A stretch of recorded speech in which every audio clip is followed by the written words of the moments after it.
nous allons aborder aujourd'hui, en quelque sorte, ce qui dans la philosophie grecque a été son dernier développement. On sait l'importance d'ailleurs qu'aura ce développement ultime de la philosophie grecque, qui s'appelle le néoplatonisme, l'importance de cette école, on pourrait dire spirituelle, notamment sur saint Augustin. Mais pour le moment, nous restons dans ce développement ultime de la philosophie grecque. Et principalement, celui qui est le plus intéressant de loin, c'est Plotin. C'est avec Plotin que s'accomplit, en quelque sorte, cette orientation de la philosophie, non pas comme, on pourrait dire, une simple recherche intellectuelle, une recherche de la vérité, mais la recherche d'un moyen pour l'homme, et on pourrait dire pour l'âme, d'échapper au désordre extérieur, à la dispersion, à l'oubli, on va le voir dans un instant, ce qui comporte d'une certaine façon un héritage des stoïciens. Avec Plotin, nous sommes devant un commentateur qui s'est principalement orienté dans le commentaire de l'œuvre de Platon. En tout cas, il est influencé par Platon, mais il assume aussi des quantités de recherches qui viennent d'Aristote, notamment dans le Péripsuchès, le traité de l'âme, et puis l'attitude pratique des stoïciens, spécialement d'Épictète. Des stoïciens, Plotin va assumer, on pourrait dire, leur recherche d'intériorité et leur attitude religieuse. On va voir cela. Et la philosophie devient alors pour lui non pas une simple culture intellectuelle ou une matière d'enseignement. D'ailleurs, au sens strict, Plotin n'a pas enseigné. Il a, on pourrait dire, tenu des entretiens avec des disciples qui sont des amis, qu'il n'a d'ailleurs jamais écrits. Ces entretiens ont été mis par écrit et édités par son disciple Porphyre après sa mort. Et Plotin voit la philosophie donc non pas comme une matière d'enseignement ou une culture de l'intelligence, mais comme une école de vie. Elle doit, nous allons le voir, changer l'âme tout entière. Il y a comme une conversion philosophique, et là il y a bien un héritage socratique en quelque sorte, et donner naissance à un genre de vie nouveau. Alors juste pour le situer historiquement, Plotin est né en Égypte en 204 après Jésus-Christ, d'une famille romaine émigrée en Égypte. Il étudie à Alexandrie et devient assez tardivement, d'une certaine façon, à l'âge de 28 ans, disciple du platonicien Ammonius. Et cette formation comptera beaucoup pour lui. D'ailleurs, il s'est engagé avec d'autres disciples de ce philosophe platonicien à ne pas transmettre le contenu de l'enseignement du maître, parce que la transmission de la pensée de Platon est vue comme quelque chose qui ne se comprend que quand on le vit. Et donc, cela pourrait paraître comme une attitude sectaire. En réalité, c'est la philosophie est trop précieuse pour être galvaudée. On pense à certaines paroles d'ordre spirituel. Ne pas jeter les choses à la foule, de peur qu'elles soient abîmées. Plotin a été en contact, en suivant une expédition militaire, qui d'ailleurs a été un échec, a été en contact avec la Perse et l'Inde. Ce qui fait que certains interprètes, notamment Émile Breillet, considèrent que Plotin intègre dans la philosophie grecque des influences de la pensée hindoue. Et notamment, il aurait été en contact avec des gymnosophistes, donc des ascètes hindous, avec toute une conception religieuse qui l'a beaucoup marqué. Ensuite, Plotin se fixe à Rome en 244, donc à l'âge de 40 ans, et il enseignera, là, il transmettra ses entretiens jusqu'à la fin de sa vie, qui survient environ en 270. Donc il a une vie, somme toute, assez brève, un peu plus d'une soixantaine d'années, et sa vie se partage essentiellement entre l'Égypte et Rome. Donc on voit bien, nous ne sommes plus à Athènes.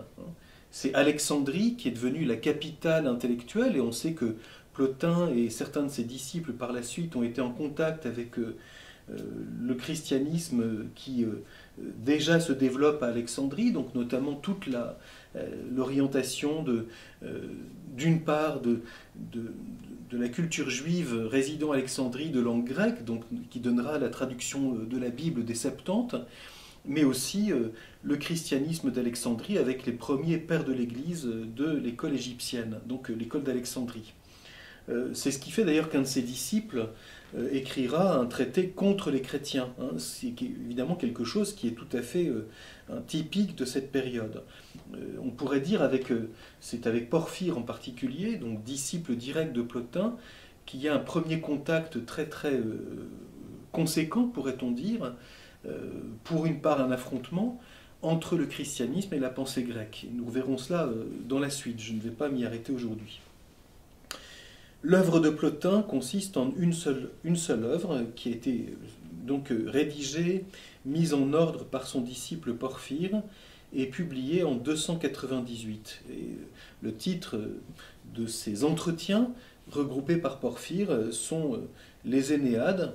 Il y a 6 Énéades qui sont constituées chacune de 9 traités, et c'est pourquoi on les appelle les Énéades, puisque Énéade veut dire neuvaine en grec. Donc 6 neuvaines, 6 fois 9 entretiens, ce qui fait 54, donc quelque chose de très organisé, mais qui n'est pas thématique au sens strict.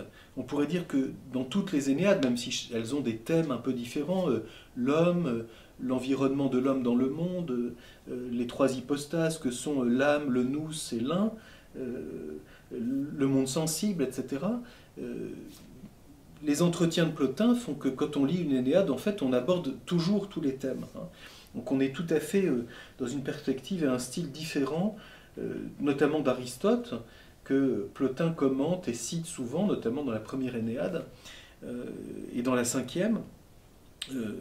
On voit bien que le souci de Plotin n'est pas tellement de structurer le savoir par un objet précis, mais de donner, par la réflexion philosophique et un discours d'ordre spirituel, souvent très imagé d'ailleurs, de donner une nourriture pour l'âme, de telle sorte qu'elle nous permette de changer notre vie et de retrouver notre origine. Chez Plotin, tout vient de Dieu et tout retourne à Dieu. Il y a ici une démarche proprement à la fois religieuse, spirituelle et philosophique. Alors, on peut dire que d'une certaine façon, pourquoi dit-on que c'est le néoplatonisme ? Parce que c'est Platon qui est la première référence pour le néoplatonicien Plotin, c'est Platon la référence. Et en particulier, le dialogue du Phédon, aussi le dialogue du banquet, le dialogue du tête-à-tête, le sophiste, le timée. Donc les grands dialogues où Platon s'interroge à la fois sur l'âme, sur l'amour, sur le salut, sur la manière de renoncer au monde sensible, etc. Et donc c'est un renouvellement, on pourrait dire spiritualiste du platonisme, tout en assumant l'attitude stoïcienne et des données qui viennent de l'aristotélisme. Donc on est devant une forme d'éclectisme, ce qui convient assez bien dans une démarche qui est avant tout spirituelle. J'ai envie de dire, tout ce qui peut servir à l'édification de l'âme et à son itinéraire pour retrouver son origine est bon à prendre. Donc on est dans quelque chose qui est beaucoup moins limpide comme inspiration philosophique d'une certaine façon. Et on peut dire que l'intuition initiale, si je puis dire, de Plotin, qui est bien platonicienne, c'est de se dissocier du monde sensible et distinguer le monde sensible et le monde des idées, donc se libérer du corps pour s'assimiler à Dieu. Et en ayant la révélation du bien, s'unir avec l'un qui d'une certaine façon est indicible. Plotin dira que de l'un procède toute chose et que tout retourne à l'un, mais que l'un en lui-même est impossible à dire, puisque étant un, il ne peut être connu que par ce qui provient de lui. La multiplicité est notamment celle de l'esprit. C'est parce que l'esprit, quand il pense le vrai, est un avec ce qu'il pense, qu'on va dire qu'il participe à l'un. Et l'un, c'est quand même au point de départ ce qui est négatif, hein, ce qui ne peut plus être divisé. Et c'est bien pour ça qu'il est au sens strict indicible. L'un n'est pas. Il n'est pas de l'ordre de l'être. L'être est au niveau du nous. L'un, c'est ce dont tout participe et vers quoi tout retourne. C'est en ce sens que certains interprètes ont bien souligné que c'est chez Plotin qu'apparaît pour la première fois la théologie négative, hein, qui sera ensuite reprise, développée par certains pères de l'Église, et toute la place de la négation dans la théologie, évidemment, est quelque chose de très important. Hein. Dieu est plus connu dans ce qu'il n'est pas que dans ce qu'il est, parce qu'on ne peut pas se mettre au-dessus de Dieu, sinon la pensée humaine serait avant lui, ce qui est impossible. Donc rien n'est avant l'un. Et donc Plotin, c'est bien le platonisme avant tout comme itinéraire de vie spirituelle. Ce qui fait que Plotin est avant tout non pas un enseignant, mais on pourrait dire un maître spirituel ou comme en quelque sorte un directeur de conscience. D'ailleurs, il accueillait tout le monde, y compris des gens très simples, et jusqu'à un empereur romain qui a été son disciple. Et donc, rompre avec le réel d'ici-bas pour chercher dès maintenant l'au-delà, voilà la position principale de Plotin. Ce qui fait que la préoccupation principale du néoplatonisme, c'est purifier notre âme pour qu'elle retrouve son origine et quitte ce qui la disperse,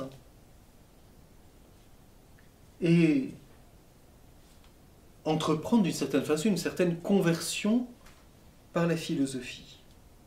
D'ailleurs, Plotin, sa biographie qui a été écrite par Porphyre, Plotin a songé à fonder en Campanie une cité philosophique qui serait régie par les lois de Platon. Donc d'une certaine façon réaliser l'utopie platonicienne de la République. Et Émile Breillet, dans son introduction à son édition des Énéades aux belles lettres, a cette phrase tout à fait intéressante: « La cité platonicienne devenue couvent, c'est sans doute la meilleure et la plus plaisante illustration de la différence entre le platonisme et le néoplatonisme. » Donc Platon a encore une ambition politique, ce qui n'est pas du tout le cas de Plotin. Plotin n'a jamais voulu se mêler de politique. Il n'est pas un ermite, mais il se retire pour méditer, d'ailleurs d'une très grande ascèse. L'histoire dit que Plotin vivait d'une façon très frugale, ne se lavait jamais, etc., ce qui ne le rendait pas très agréable à fréquenter, et vivait dans une espèce d'austérité tout à fait remarquable.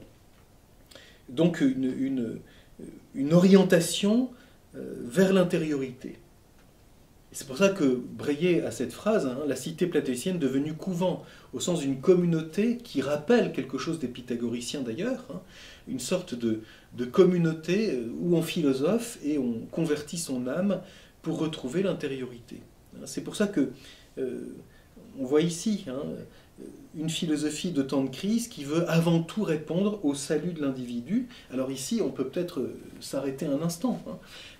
J'ai déjà mentionné cela dans les cours précédents, que la période hellénistique, donc là, ici nous sommes devant évidemment la fin de cette période, tout à fait la fin, on est déjà dans la domination romaine depuis longtemps, et j'ai dit que ce qui caractérise la période hellénistique, c'est justement ce souci du salut de l'individu. Alors on pourrait dire que toutes les écoles philosophiques tardives ont eu ce souci, mais on l'ont fait avec des moyens différents. Pour les épicuriens, la philosophie consiste avant tout à chercher, à échapper à la douleur de la condition humaine. Donc on pourrait dire une philosophie très pessimiste en réalité, qui voit l'homme comme marqué avant tout par la souffrance et par le malheur, et la philosophie qui comporte une ascèse, et la recherche du plaisir de la contemplation, c'est au fond que l'homme puisse échapper à la souffrance. Donc ça, c'est la vision épicurienne. La vision stoïcienne, c'est l'homme s'en sort, si je puis dire, par la pratique de la vertu. Et principalement, nous l'avions vu, la vertu de force, la maîtrise de soi, qui doit permettre d'atteindre cette liberté intérieure, de ne pas être affecté par ce qui ne dépend pas de nous, ce qui, évidemment, est avant tout mis en lumière chez Épictète. Et puis, Plotin c'est un retour à Platon, et même au-delà de Platon, parce qu'il le cite à un moment de façon très intéressante. Il réassume y compris la position d'Hésiode sur les générations divines, et Plotin a le souci au fond de se tourner vers le divin par une recherche spirituelle, de sorte que l'homme puisse quitter la source de sa condition malheureuse qui est le corps et le monde sensible, et retrouver son origine en participant à l'un autant qu'il le peut. Donc s'unifier, philosophie de l'unité, et d'une unité qui vient du fait que l'on s'unit à l'un, l'un étant au sens strict indicible, mais c'est sans doute un itinéraire qui est essentiellement religieux. Alors je disais que la philosophie doit permettre de changer l'âme tout entière. Pour illustrer cette affirmation, je voudrais lire ici le début de la 5e Énéade, qui est un passage extrêmement célèbre et tout à fait emblématique de la position de Plotin. Donc je suis Énéade 5, premier paragraphe, ligne 1 à 3, et la suite. D'où vient donc que les âmes ont oublié Dieu, leur Père, et que, fragment venu de lui et complètement à lui, elles s'ignorent elles-mêmes et l'ignorent. Le principe du mal, pour elles, c'est l'audace, la génération, la différence première et la volonté d'être à elles-mêmes. Donc, constatation, les âmes ont oublié leur origine, et leur origine, c'est Dieu. Fragment venu de lui et complètement à lui. Donc, on voit bien tout de suite une vision qui est celle de la participation. L'âme participe au divin. Elle vient de Dieu, mais elle a oublié son origine. La philosophie a donc pour but de nous faire retrouver notre origine. Il y a bien ici un héritage platonicien. La théorie de la métempsychose de Platon, la philosophie comme se souvenir de quelque chose qui a été perdu. Alors Platon disait à cause de l'union avec le corps en raison d'une faute première. Plotin explicite. Le principe du mal pour elle, c'est l'audace. La génération, donc le devenir, la différence première et la volonté d'être à elle-même, d'être soi en se coupant de son origine. On pourrait dire, voilà une manière d'exprimer ce que c'est que l'hubris, la source du mal. Donc, mais le mal vient aussi de la matière, la génération, donc le devenir. Donc, joyeuses de leur indépendance, on trouve ici le problème de la liberté comme manière de se séparer de son origine. Joyeuses de leur indépendance, elles usent de la spontanéité de leur mouvement pour courir à l'opposé de Dieu. Arrivées au point le plus éloigné, elles ignorent même qu'elles viennent de lui. Comme des enfants arrachés à leur père et élevés longtemps loin de lui, s'ignorent eux-mêmes et ignorent leur père. Ne le voyant plus, et ne se voyant plus elles-mêmes, elles se méprisent parce qu'elles ignorent leur race. Elles estiment tout le reste, et il n'est rien qu'elles n'admirent plus qu'elles-mêmes. Tout les frappe d'étonnement, les passionne et les tient suspendues, et elles rompent elles-mêmes autant qu'elles peuvent avec les choses dont elles se sont éloignées par mépris pour elles. Si bien que la cause de leur totale ignorance de Dieu se trouve être leur estime pour les choses d'ici-bas et leur mépris d'elles-mêmes. Et là, il y a une affirmation très très célèbre de Plotin, car poursuivre et admirer une chose, c'est pour l'être qui l'admire et la poursuit, se reconnaître inférieur à elle. Cette affirmation très célèbre dépend de quelque chose inférieur à soi, c'est devenir aliéné. C'est la vision de Plotin. Donc, retrouver son origine et sa dépendance à celui qui est celui dont on participe, pour retrouver sa vraie noblesse, sa vraie dignité. Donc, poursuivre et admirer une chose, c'est pour l'être qui l'admire et la poursuit, se reconnaître inférieur à elle. Se plaçant plus bas que les choses sujettes à naître et à périr, se croyant la plus méprisable et la plus mortelle des choses qu'il trouve, jamais il ne pourrait se mettre dans l'esprit, la nature et le pouvoir de Dieu. Alors quel est le remède ? C'est pourquoi il faut deux raisonnements pour s'adresser à ceux qui sont en cette disposition, si l'on veut qu'ils retournent en sens inverse vers les êtres primitifs et qu'ils soient ramenés jusqu'au terme suprême. Et quel est ce terme suprême? L'un est le premier. Tu arkotatu kai enos kai protu. L'un, enos, n, et le premier, proton. Que sont ces deux discussions? Donc deux remèdes ou deux arguments, j'allais dire, pour convertir les infidèles. L'une montre l'infamie de ce que l'âme honore maintenant, nous le développerons davantage ailleurs. La seconde instruit l'âme, donc une voie négative, c'est montrer ce que tu poursuis en te passionnant pour tout ce qui est extérieur, en étant finalement dans l'extériorité, tout ça c'est méprisable. Donc tu t'avilis parce que tu te mets à la remorque de choses qui sont finalement inférieures à toi. Donc retrouve, grâce à la deuxième hypostase qui est le nous, retrouve par l'esprit la vérité de ta dignité. Et ceci te conduira jusqu'au premier qui est l'un. Donc l'une montre l'infamie de ce que l'âme honore, maintenant. La seconde instruit l'âme et lui rappelle en quelque sorte sa race et sa dignité. Elle vient avant l'autre. Donc la voie positive qui est de dire positivement d'où vient l'âme, elle participe à l'un, par le nous.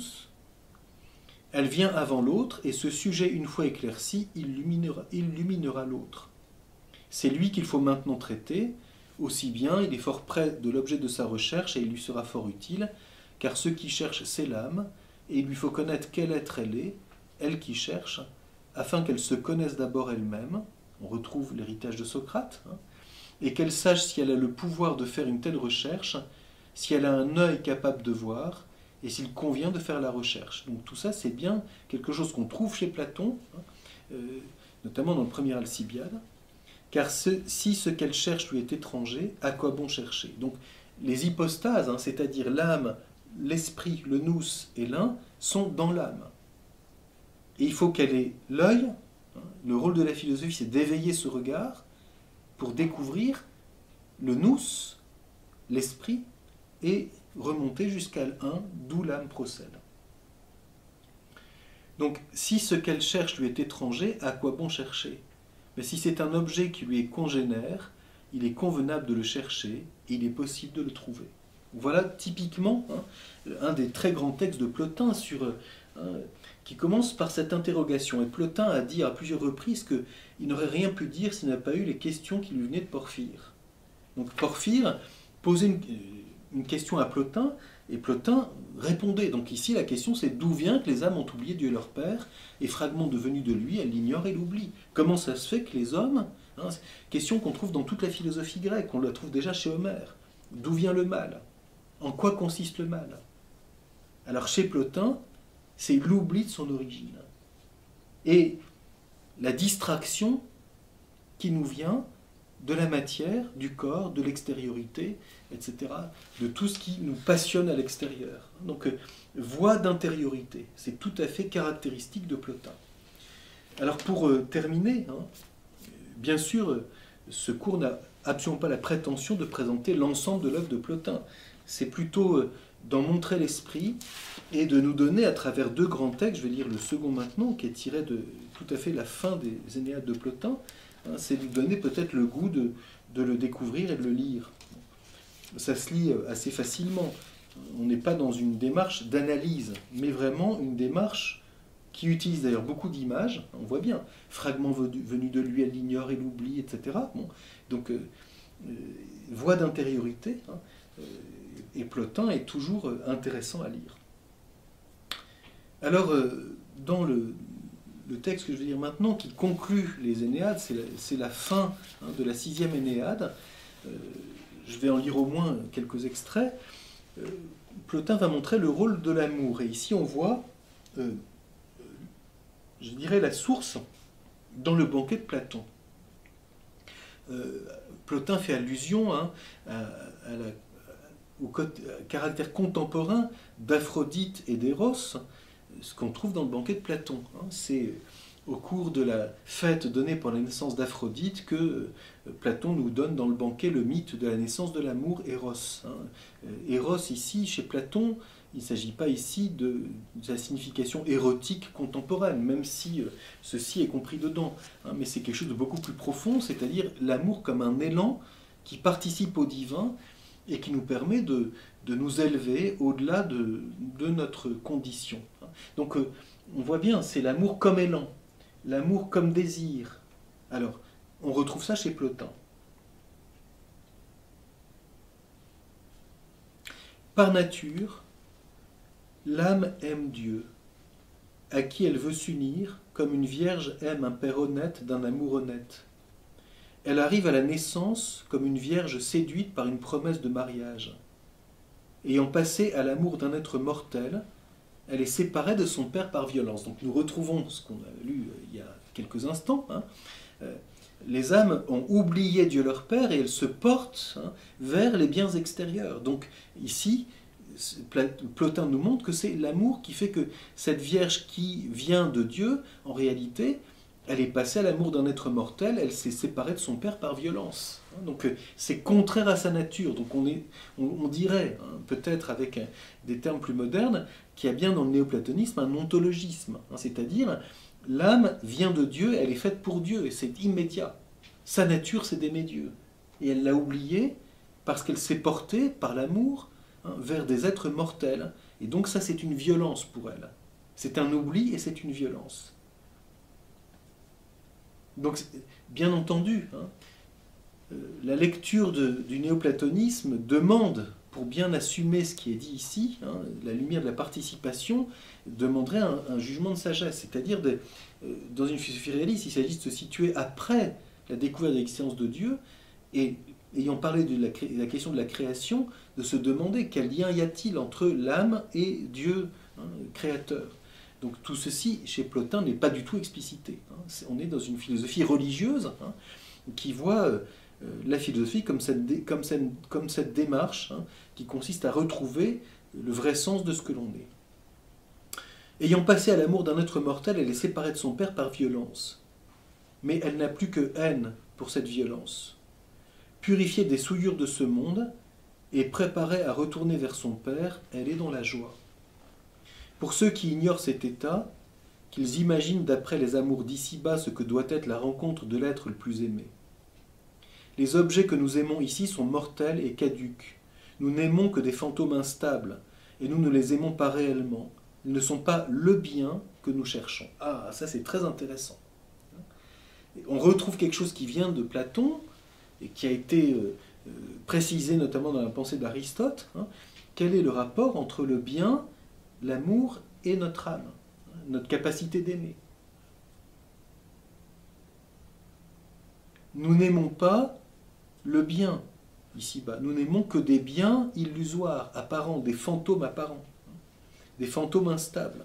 Nous ne les aimons pas réellement. Ils ne sont pas le bien que nous cherchons. Donc, vision de sagesse qui consiste à dire que tous les biens limités que nous expérimentons, qu'il s'agisse des biens matériels, des biens sensibles ou même des personnes humaines, tout cela, finalement, n'est pas le bien. Ces choses ne sont bonnes qu'en tant qu'elles participent au bien, j'allais dire, en soi. Et là, on retrouve quelque chose qui est chez Platon. Le véritable objet de notre amour est là-bas, et nous pouvons nous unir à lui, en prendre notre part et le posséder réellement, en cessant de nous dissiper dans la chair. Quiconque a vu sait ce que je dis. Il sait que l'âme a une autre vie, quand elle s'approche de lui, est près de lui et y participe. Oui, nous trouvons ici tous les thèmes néoplatoniciens. L'amour, la participation, l'oubli, etc. Dans cette disposition, elle sait que celui qui donne la vie véritable est là, et elle n'a plus besoin de rien. Tout au contraire, il lui faut déposer tout le reste et s'en tenir à lui seul. Il lui faut devenir lui tout seul, en retranchant toute addition. Alors nous nous efforçons de sortir d'ici, nous nous irritons des liens qui nous rattachent aux autres êtres, nous nous replions sur nous-mêmes, et nous n'avons aucune part de nous-mêmes qui ne soit en contact avec Dieu. C'est bien vision mystique. C'est quitter par la voie d'intériorité tout cette manière d'être dissipé dans l'extériorité, dans l'illusion, hein, pour nous retrouver nous-mêmes et être en contact avec notre véritable origine. Ici même, on peut le voir et se voir soi-même. On retrouve bien ce qu'on a lu dans le texte précédent. Les âmes ont oublié Dieu leur Père et s'ignorent elles-mêmes, et elles l'oublient, et elles s'oublient elles-mêmes et elles l'oublient lui. Et ici, en s'unissant à l'un, hein, elles le voient et elles se voient elles-mêmes. Ici même, l'on peut le voir et se voir soi-même, autant qu'il est permis d'avoir de telles visions. On se voit éclatant de lumière et rempli de la lumière intelligible, ou plutôt on devient soi-même une pure lumière, un être léger et sans poids. On devient, ou plutôt l'on est un Dieu, embrasé d'amour, jusqu'à ce que l'on retombe sous le poids et que cette fleur se flétrisse. Vous voyez bien, j'ai souligné l'importance des images. Ici, la philosophie fait qu'on est une fleur, c'est très joli, une jolie fleur qui va se faner. Alors, ainsi de suite. Pourquoi est-ce qu'on ne reste pas là-bas, dit Plotin? Donc, pourquoi donc ne reste-t-on pas là-bas? Question posée par Porphyre, sans doute. C'est qu'on n'est pas encore tout à fait sorti d'ici, etc. Donc, toute la fin de cette sixième Énéade nous montre cette unité, cette union, cette énosis avec celui qui est l'un et qui est Dieu. Alors voilà, nous avons brièvement évoqué cette pensée de Plotin et nous reverrons la fois prochaine l'importance du néoplatonisme dans l'influence qu'il a exercée sur le début de ce changement, de ce bouleversement tout à fait important qui naît avec l'apparition du christianisme, mais déjà aussi dans le contact avec le judaïsme. J'ai souligné l'importance de Plotin à Alexandrie, notamment il faut souligner cette importance de la doctrine de Philon d'Alexandrie, donc la manière dont la philosophie est présente dans le judaïsme. Et puis nous verrons comment les premiers pères de l'Église ont été d'abord influencés, et pourquoi. Voilà une question importante, avec des transmissions historiques tout à fait repérables par le néoplatonisme et par le stoïcisme. Et puis, ce qui amènera bien sûr des discussions qui occupent les premiers siècles de la pensée de l'Antiquité chrétienne, ce qu'on appelle classiquement la période des pères de l'Église. Donc nous verrons cela en nous posant à la fois la question, pourquoi la philosophie est-elle importante dans la démarche intellectuelle et spirituelle des premiers chrétiens, des pères de l'Église? Qu'est-ce que la philosophie leur apporte? Qu'est-ce qu'elle modifie? Mais d'autre part aussi, en quoi la révélation chrétienne et d'abord le judaïsme ont-ils, en étant en contact avec la philosophie grecque, notamment à Alexandrie, mais aussi dans l'Orient, comment la révélation judéo-chrétienne a-t-elle apporté à la philosophie grecque soit des problématiques nouvelles, soit des interrogations nouvelles qui vont obliger la philosophie à se situer et à développer des problématiques qui n'avaient pas encore été soulevées. Donc nous essaierons de comprendre cela, cette nouvelle période, qui est extrêmement importante évidemment dans l'histoire de la pensée occidentale.